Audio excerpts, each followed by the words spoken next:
नमस्कार, आप देख रहे हैं C20 न्यूज और मैं हूं बनवारीलाल कुशवाहा। वक्त हो गया है कुछ ताजा तरीन खबरों का।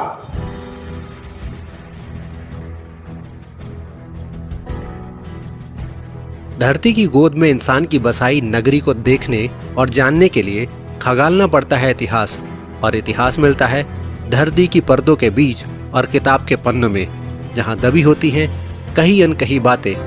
तो आज हम देखेंगे सालों साल पुराने इतिहास वाली एक ऐसी जगह फतेहपुर सीकरी, जिसके इतिहास की यादें आज भी इसकी इमारतों में बची हुई हैं।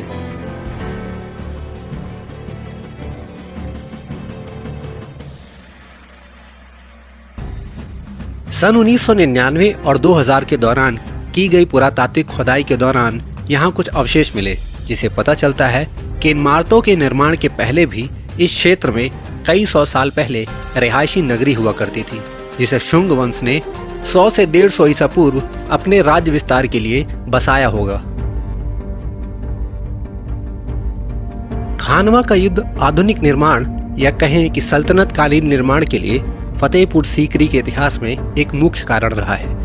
12वीं शताब्दी के दौरान यहाँ सिकरवार राजाओं के शासन के ऐतिहासिक प्रमाण मिलते हैं। मार्च 1527 में खानवा के युद्ध में मेवाड़ के राणा सांगा और बाबर के बीच युद्ध हुआ। कहते हैं कि इस युद्ध के दौरान ही रायसेन के शासक सिलहदी बाबर की सेना में चले गए और विश्वासघात के कारण राजपूतों को पराजय मिली। युद्ध के परिणाम स्वरूप सिकरवार वंश का आधिपत्य सीकरी से खत्म हो गया और सल्तनत काल की शुरुआत हुई फतेहपुर सीकरी में। बाबर और हुमायूं के शासनकाल में यहाँ कोई विशेष परिवर्तन नहीं आया, पर अकबर के दौर में फतेहपुर सीकरी का रूप ही बदल गया। आज की फतेहपुर सीकरी में मौजूद वास्तुकला का एक बहुत बड़ा हिस्सा सन 1571 से 1585 के बीच अकबर के शासनकाल में बनाया गया था, जब सल्तनत काल की राजधानी फतेहपुर सीकरी हुआ करती थी।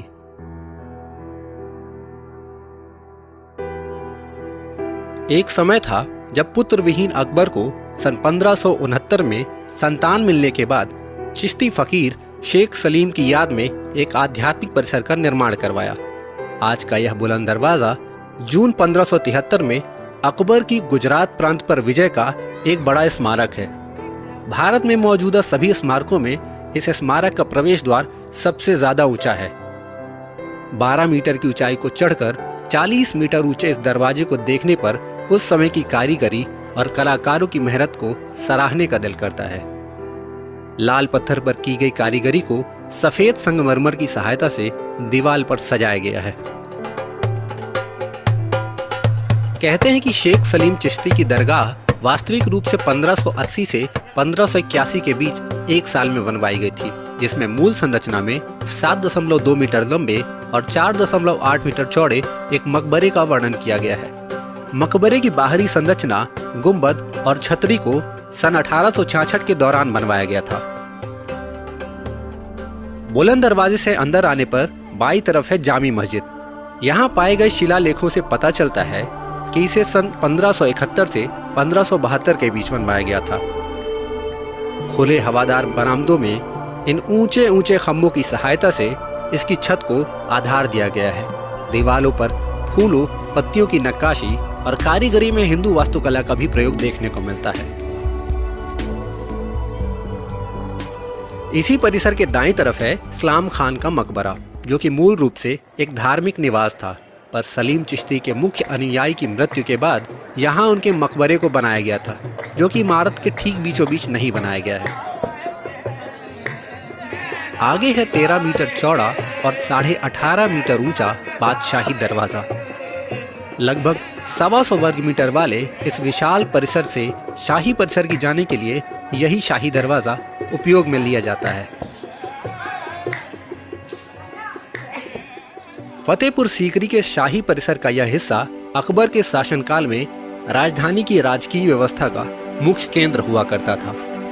राजसी रिहाइश, शासन केंद्र, न्याय व अधिकार के लिए चर्चा, आमोद प्रमोद से लेकर जन सामान्य की सुनवाई सब इसी परिसर में संचालित होते थे। अंदर आने पर सबसे पहले मिलता है शाही हरम। आज इसे जोधाबाई के महल के नाम से भी जानते हैं। पुरातात्विक विभाग के अनुसार यहाँ सभी मुख्य रानियों का निवास हुआ करता था। पूर्व की ओर बने एक विशाल प्रवेश द्वार से अंदर आने पर आपको चौकोर दालान मिलता है, जिसके चारों तरफ कोष्ठकों की सहायता से सजाए गए कमरों का निर्माण किया गया है।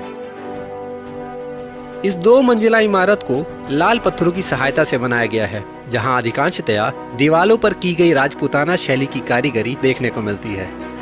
इस महल के उत्तरी भाग में ऊपर की तरफ हवा महल था, जहां के जालीदार झरोखों से बैठकर रानियां बाहरी दृश्यों का आनंद लिया करती होंगी।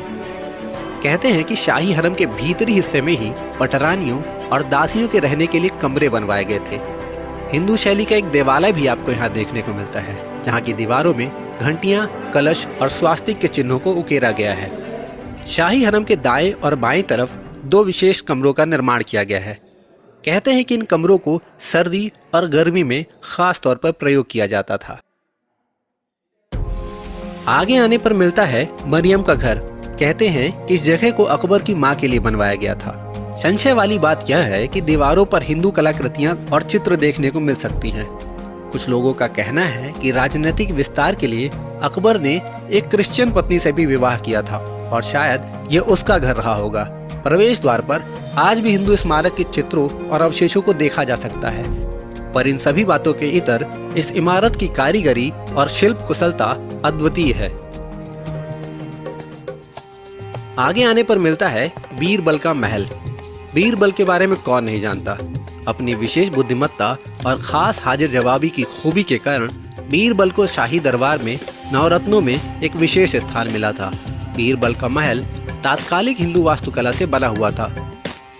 अगर मैं कहूँ कि इस जगह को एक विशेष कारीगरी और सुंदरता के साथ सजाया गया है तो कोई अतिशयोक्ति नहीं होगी। शायद दीवाने खास के बाद फतेहपुर सीकरी की यह सबसे सुंदर इमारत है। 3 तरफ से खुले भव्य द्वारों को पत्थरों के लटकदार तोरण और कोष्ठकों वाली छज्जों से सजाया गया है। 2 मंजिला इमारत की छत पिरामिड नुमा और आधार एक ऊंचे जगत पर बनाया गया है। यहाँ से आगे आने पर मिलता है पंचमहल। फतेहपुर सीकरी की सबसे अलग और एक विशेष संरचना है पंचमहल, जिसे 176 खंभों की सहायता से बनाया गया है। पूरी तरह से अलग दिखने वाले इस पंचमहल की हर मंजिल को घटते क्रम में बनाया गया है। माना जाता है कि शायद यहाँ की दीवारों पर खस की जालीदार पर्दों की सहायता से एक वातानुकूलक बैठक का निर्माण किया जाता रहा होगा। आज तक इस पर संचालन की महत्वता और प्रयोजन की जो पहेली है वो अनबूझी है। आगे है शाही परिसर की एक महत्वपूर्ण जगह, दीवाने खास। चारों तरफ से खुले हवादार दरवाजों के साथ बनाए इस 2 मंजिला इमारत की छत में 4 छतरियां हैं। वर्गाकार इस इमारत के अंदर बीचों बीच एक खास स्तंभ बना है, जिसे अधिकांशतः लोग सर्वधर्म स्तंभ कहते हैं। कहते हैं कि इसका संबंध अकबर के दीन इलाही धर्म से रहा होगा। दीवाने खास के अंदर बना हुआ यह स्तंभ इस इमारत का मुख्य आकर्षण है। चारों कोनों से इस स्तंभ को कालमों की सहायता से जोड़ा गया है, जिसकी बारीक कारीगरी और नक्काशी देखते ही बनती है। कहते हैं कि सभी खास सलाहकारों और अलग अलग धर्म गुरुओं से परामर्श के लिए इस जगह का उपयोग किया जाता रहा होगा। फतेहपुर सीकरी के कई स्मारकों के विशेष प्रयोग को लेकर इतिहासकारों और वास्तु विशेषज्ञों के बीच हमेशा ही अलग अलग मत रहे हैं। सटीक जानकारी व स्पष्ट रूपरेखा न होने के कारण आज भी अलग अलग तर्कों के आधार पर इनकी व्याख्या दी जाती है। दीवाने खास के सामने है पच्चीसी। एक बड़े खुले दालान में बना हुआ यह प्राचीन खेल चौसर जैसा दिखता है, जहां शायद इंसानों को मोहरों की तरह से खड़ा करके मनोरंजन किया जाता रहा होगा। यही बगल में है ज्योतिष की गद्दी या एस्ट्रोलजर सीट। खजुराहो और दक्षिण भारत के मंदिरों की तर्ज पर मकरा तोरण द्वार द्वारा इस एस्ट्रोलजर सीट या ज्योतिषी की गद्दी को सजाया गया है, जिसका उपयोग शायद विशेष ज्योतिषी परामर्श के लिए किया जाता रहा होगा। इसके ठीक पीछे है खजाना रखने का स्थान। अलग अलग लोगों का कहना है कि शायद ये स्थान शाही खजाना रखने के लिए कहा होगा। कुछ और लोगों का मत है कि शायद बाकी मेल मिलाप और सामाजिक सलाहकारी के लिए इस विशेष जगह का इस्तेमाल किया जाता रहा होगा। यहाँ से ठीक सामने है अनूप तालाब, जहाँ 29 वर्ग मीटर वाले इस तालाब में स्तंभों और कालमों में जालीदार कारीगरी से एक छोटा बैठक भी बनाया गया है। अनूप तालाब के उत्तर पूर्व में है टर्किश सुल्तान का पवेलियन। इमारत के इस हिस्से को फूल पत्ती, बेलों, पीपल के पत्तों, स्वास्तिक के चिन्हों से सजाया गया है। अंगूर की लताओं से सजे हुए बाहरी दीवारों के छज्जे और स्तंभों पर की गई कारीगरी बहुत ही सुंदर देखने को मिलती है।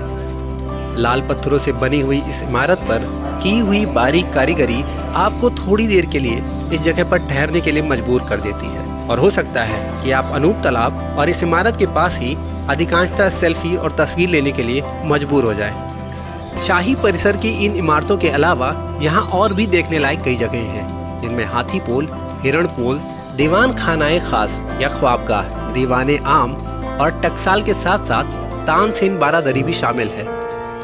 अपने 14 वर्षों की राजकीय व्यवस्था में अकबर के समय में फतेहपुर सीकरी को एक खास महत्व मिला।